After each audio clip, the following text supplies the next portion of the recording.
Hi, I'm NFIB Arkansas State Director Sylvester Smith, and this is Capital Watch. First of all, I want to thank you for your NFIB membership. Secondly, I want to thank you for taking the time to join me for NFIB's Capital Watch, my video blog which will periodically update you on the happenings here at the state capitol during this legislative session. Now, we all knew that this session was going to be different from sessions in the past.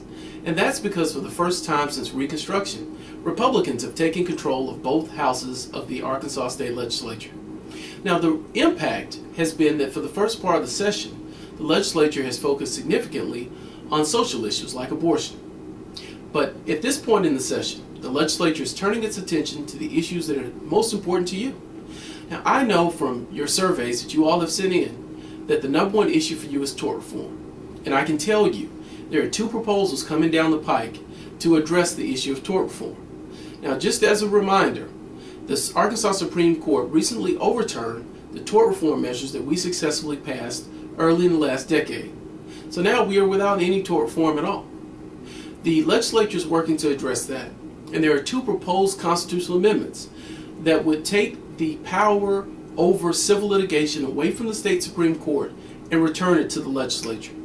The legislature would then be able to reinstate the reforms that we had in the past, including the punitive damages cap. Now, it's still too early in the session to go into the details of these proposals, but I will do that in the next episode. Also of importance to you is that there was recently a bill filed that would increase the minimum wage here in Arkansas. We defeated that bill in House Committee and don't anticipate it coming back up. Now, there are several other issues that are very important to you that we are dealing with right now. I know, again, that unemployment insurance and unemployment insurance premiums are very important to you, my members. And I can tell you, one bill that we're working on, sponsored by Senator Jeremy Hutchinson, would require that any person who is to receive an unemployment insurance benefit would have to pass a drug test. Now, it's common sense, and you all, I hear from you regularly, that unemployment is supposed to be a safety net to preserve people and take care of their basic needs in times in which they're in between jobs. Well, the fundamental requirement to get a job is that you're drug free.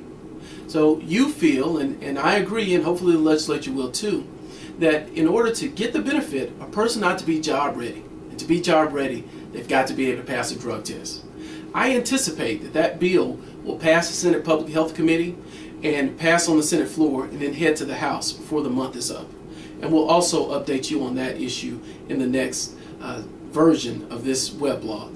Now, our very good friend and sometime adversary, State Representative Jim Nichols, is proposing some interesting legislation that you want to know about as well. One bill that Representative Nichols has proposed would eviscerate the changes that we made to unemployment in the last legislative session, including adding an extra week of unemployment benefits. And we're going to fight that bill tooth and nail, and I'll keep you updated on its progress. Another interesting bill that Senator Nichols has proposed is one that would increase your workers' compensation insurance premium and enhance the death benefit to employees. Now, we all, I'm sure, we all agree that we ought to be there for the families of our employees during a time of loss of life. But for Representative Nichols to propose an increased workers' compensation insurance premium during these tough economic times is not something we can support. So that's another measure that we will be fighting tooth and nail. Now, there have been over 2,000 bills filed in this legislative session, and attached to this blog is an article highlighting some of those bills that may be of interest to you. I'm NFIB State Director Sylvester Smith. I want to thank you for joining me for Capital Watch. I'll be talking to you again real soon.